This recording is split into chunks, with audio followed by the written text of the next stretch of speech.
The imperial treasury sits behind vermilion gates, sealed by ritual and silence.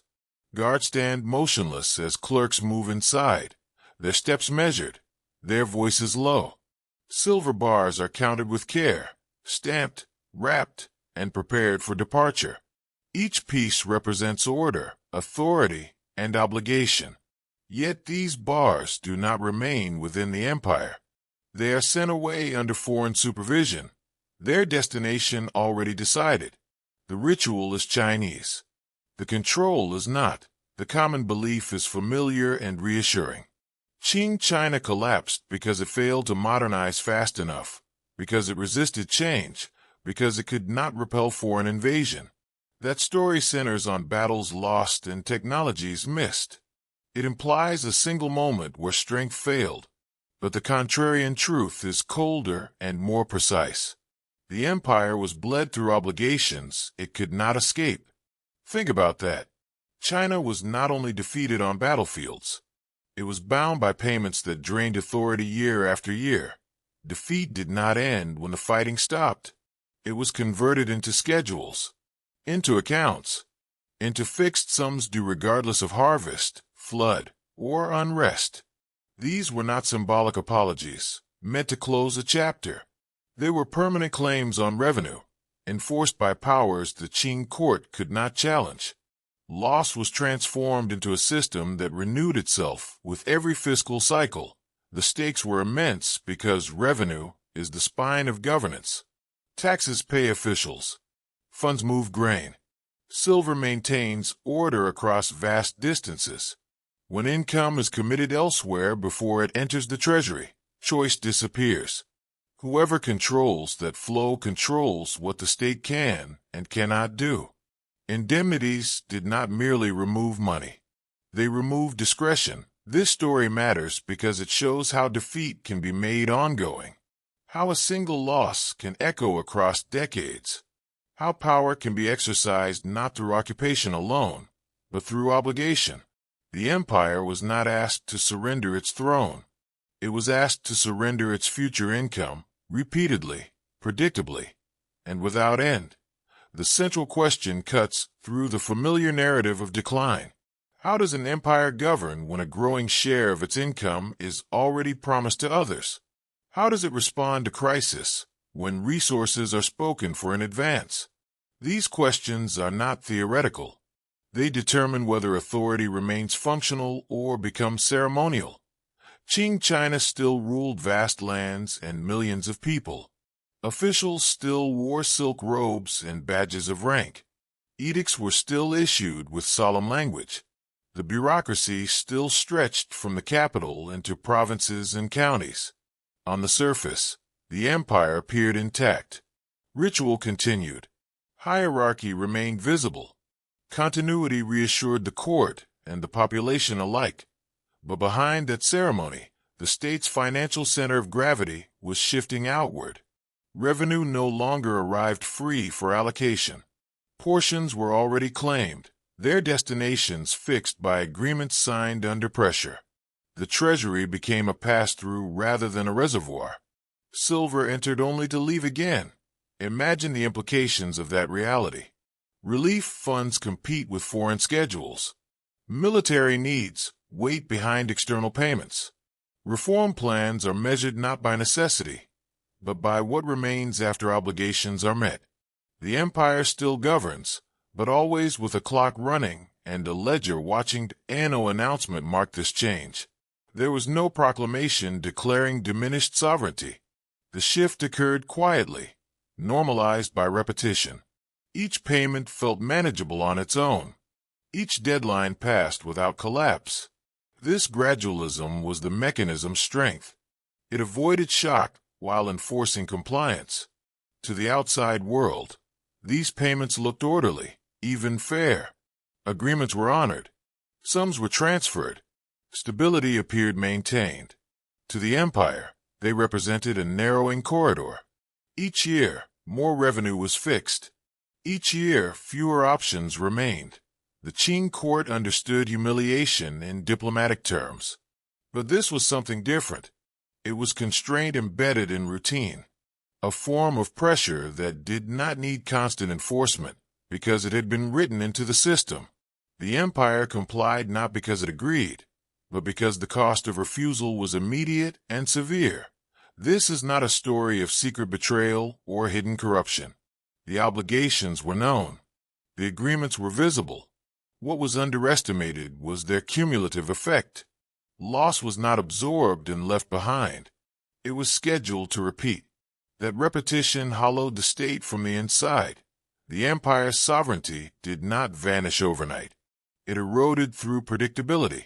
Each payment reduced resilience. Each obligation reordered priorities.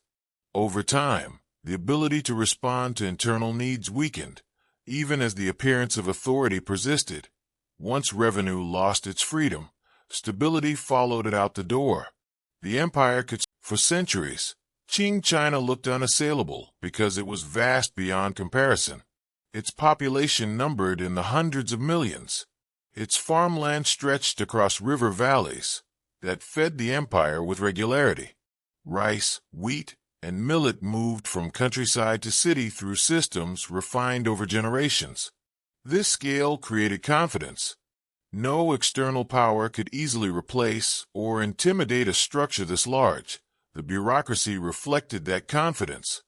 Officials were selected through rigorous examination, trained in law, history, and administration. Authority flowed downward through layers that had proven resilient across dynastic change.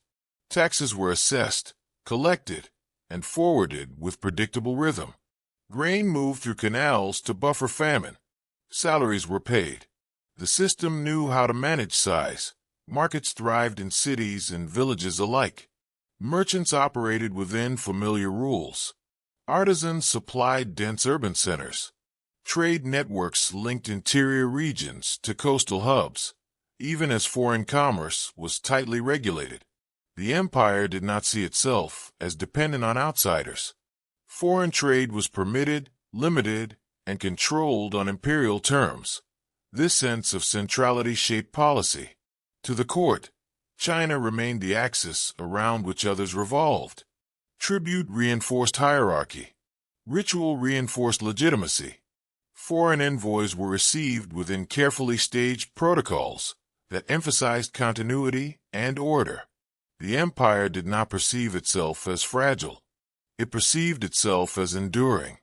Even as external pressures grew, the state continued to function. Revenue still entered the treasury. Officials still administered justice. Crises were managed as they had always been managed, through redistribution, relief, and authority. The machinery moved, and movement created reassurance. Imagine the confidence inside the Forbidden City as ledgers balanced and rituals continued uninterrupted. Reports arrived on schedule. Accounts closed without visible shortfall. The empire had survived rebellions, floods, and dynastic transitions before. It expected to survive this as well. History supported that belief. That belief mattered. It delayed urgency. Reform felt optional rather than essential. When a system has endured for centuries, adaptation appears less pressing. The court focused on preserving order rather than rethinking structure. Familiar solutions were trusted because they had worked before. On the surface, the fiscal system still worked. Revenues were assessed through land taxes and commercial levies. Silver circulated through official channels. Payments were made. The state did not feel insolvent. There was no sudden shock to signal danger. This continuity created an illusion of power. As long as officials were paid and rituals upheld, authority felt secure. The empire judged its health by its ability to function administratively, not by the flexibility of its finances. That distinction would prove costly. Scale hit strain. The larger the system, the more slowly pressure became visible. Obligations added at the margins did not immediately disrupt the whole. Payments could be absorbed, at least at first, without altering daily governance. Each new demand appeared manageable when measured against the empire's size. Foreign claims did not arrive all at once. They accumulated. Early obligations were treated as exceptions rather than precedents. The court assumed they would remain contained. That assumption rested on confidence in scale and tradition. Meanwhile, the bureaucracy adjusted quietly. To meet external demands, internal transfers were rearranged. Funds were redirected without fanfare. The empire compensated by leaning harder on existing structures. These adjustments preserved surface stability, which reinforced complacency to observers. Institutions appeared stable because they were familiar and vast. The same officials governed. The same procedures applied. The same rituals framed authority. Change seemed slow, even absent. That appearance masked a subtle transformation underway. The empire's confidence came from continuity, not calculation. It trusted that what had always worked would continue to work. That trust dulled awareness of how new obligations differed from old challenges. Floods and rebellions were temporary. Indemnities were not. Yet no alarm sounded. Revenues still flowed. The treasury still functioned. There was no immediate collapse to provoke reform. Stability became evidence of strength, rather than a warning sign of rigidity. This phase is critical because it explains why resistance did not emerge sooner. The system still delivered order. Officials still exercised authority. The population still experienced governance. Without visible breakdown, the deeper constraint remained abstract. The illusion of strength was not false. Qing China was strong in scale, administration, and tradition. What it lacked was flexibility in the face of obligations that did not fade. The fiscal system was built to manage cyclical crises, not permanent extraction. As new demands mounted quietly, the system's elasticity narrowed. More revenue was spoken for before it arrived. More decisions were preempted by schedules set elsewhere. Yet because the machinery still moved, the loss of freedom went unacknowledged. This is how enduring systems absorb pressure without appearing to change. They adapt internally while preserving outward form. The court continued to rule. The empire continued to function. Confidence held because nothing seemed broken, but beneath that confidence, the fiscal foundation was shifting. The system remained large, disciplined, and familiar. What it was losing was choice. And when choice erodes inside a system built on continuity, the danger remains invisible until it can no longer be absorbed. Qing China stood at that moment of illusion, powerful enough to endure, too confident to see the cost of endurance. The empire believed scale would protect it. In reality, scale delayed recognition of a constraint that was already reshaping its future. The braking mechanism took shape through indemnity finance, a system that transformed military defeat into long-term fiscal submission. After each loss, Qing China was compelled to commit fixed payments spread across years, sometimes decades. These sums were not suggestions. They were obligations enforced by power the empire could not contest. Once agreed, they stood above all other claims on the treasury. At first, these payments were treated as exceptional, extraordinary costs imposed by extraordinary events. The court believed they could be absorbed, managed, and eventually concluded. That assumption proved fatal. Each new crisis added another layer of obligation, extending the horizon of payment further into the future. What had been temporary became routine. The structure of these indemnities mattered more than their size. Payments were fixed in silver, immune to local conditions. Floods did not delay them. Famine did not reduce them. Rebellions did not suspend them. Revenue earmarked for foreign payment could not be diverted to relief or reform without consequence. The schedule ruled the treasury. Pressure built as silver flowed outward while expenses at home remained unchanged. Officials still had to be paid. Canals still required maintenance. Armies still needed provisioning. None of these costs diminished simply because income had been promised elsewhere. The empire faced a narrowing equation. Outflows increased. Flexibility disappeared. The turning point came when indemnities ceased to be rare burdens and became expected features of fiscal life. Each agreement assumed the existence of previous ones. Each new obligation stacked atop the last. The court no longer asked whether payments could be made comfortably. It asked only how to rearrange the system to make them on time. Cause and effect hardened into pattern. Revenue pledged abroad could not fund domestic need. To meet schedules, taxes rose. Local officials were instructed to extract more from the countryside, often without regard for capacity. The burden traveled downward, unevenly but relentlessly. As margins vanished, corruption spread. Officials caught between fixed targets and limited resources sought survival through informal means. Surcharges multiplied. Delays were monetized. What had once been manageable discretion turned into systemic distortion.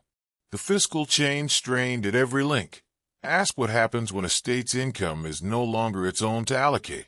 Governance loses elasticity. Every shock becomes more dangerous. Famine relief competes with foreign schedules. Defense funding waits behind indemnity deadlines. The state still rules, but always behind time. To bridge gaps. Borrowing increased. Advances were taken against future revenue already diminished by obligation. Confidence weakened as the court's room to maneuver shrank. Each solution solved the immediate problem while deepening dependence. The empire remained solvent, but only just. The indemnity system reordered priorities silently. External demands were placed above internal stability, not because they mattered more, but because they were enforceable. Domestic needs could be deferred. Foreign claims could not. This hierarchy reshaped decision-making across the bureaucracy. The mechanism worked because it was continuous. No single payment broke the state. Each was met, often with strain, but met nonetheless. That compliance reinforced the system. The absence of immediate collapse disguised cumulative damage. Over time, the fiscal system lost its ability to absorb shocks. Floods that once triggered swift relief now produced hesitation. Rebellions that once could be contained escalated as resources lagged. The empire responded, but always from a position of delay and constraint. Indemnities did more than drain money. They rewired governance. Officials planned around obligations rather than needs. Policy became reactive. Initiative shrank. The state's capacity to shape its future weakened with each scheduled transfer of silver. The Qing court still issued edicts and enforced law. But behind every decision stood a ledger already marked.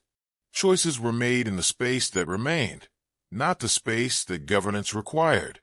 Authority persisted, but it was increasingly brittle. This was not a sudden unraveling. It was a system doing exactly what it was designed to do. Convert defeat into dependency. Ensure that loss remained active long after battles ended. The empire paid not only for past defeat, but for the privilege of continued rule under constraint. By the time the depth of this bind became undeniable, the structure was entrenched. Indemnities were expected. Revenue streams were committed. Any attempt to break the cycle risked confrontation the empire could not afford. Compliance had become survival. Qing China did not lose control because it stopped governing.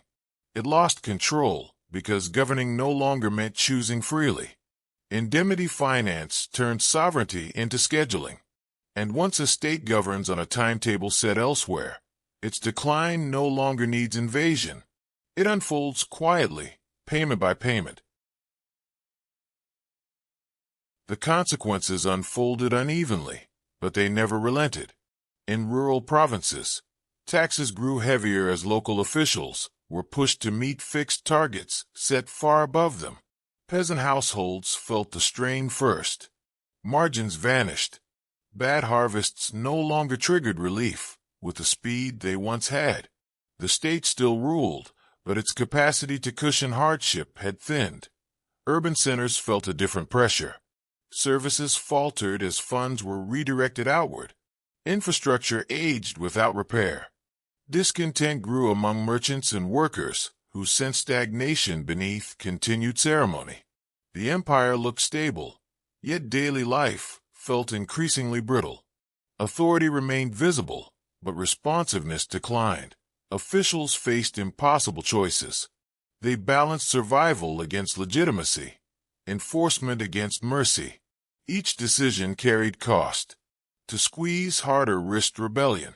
To ease pressure risked missing payments that could trigger foreign retaliation. The hierarchy of obligation left little room for humane governance. As pressure intensified, cycles of unrest and repression fed one another. Rebellions flared where extraction became unbearable. Suppression followed, draining more resources the treasury could not spare. The state reacted rather than anticipated. Each crisis consumed attention and funds, leaving fewer tools for the next. Over time, fiscal drain hollowed authority from within. The court could still command, but it struggled to sustain loyalty. The promise of order weakened as hardship spread. When new challenges emerged, whether internal unrest or external threat, the treasury was already committed elsewhere. The empire could not adapt fast enough. Its responses lagged events. Decision-making slowed as every choice required calculation against obligations already fixed. Reform proposals stalled because they demanded resources that could not be freed. Stability became fragile because flexibility had been spent. When collapse finally came, it did not arrive as a single rupture. It arrived as exhaustion.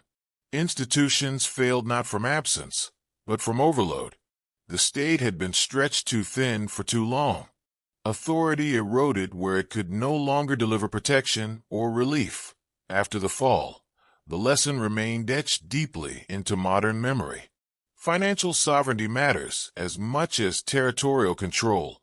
A state may rule land and people, but if its revenue is bound, its power is conditional. External obligations can reshape governance long before flags fall. Qing China's end was cumulative. Each indemnity payment looked manageable. Each agreement seemed survivable. Together, they were decisive. They transformed defeat into permanence and obligation into structure.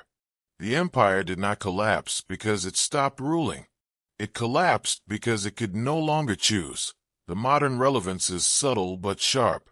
States today still face enforced payments, conditional access, and prioritized obligations. The mechanisms differ, but the logic endures. When revenue loses freedom, stability follows it out the door. Empires do not always fall because armies fail or borders shrink. Sometimes they fall because choice disappears from governance. When a state cannot decide how to use its own income, authority becomes ceremonial. Qing China's experience shows how decline can unfold quietly, hidden inside ledgers and schedules. Loss need not be dramatic to be final. It can arrive one payment at a time. For those who seek to understand how power truly erodes, this story offers clarity. And if this perspective revealed something new about how empires fall, this is the moment to subscribe and share, so these lessons are not forgotten again.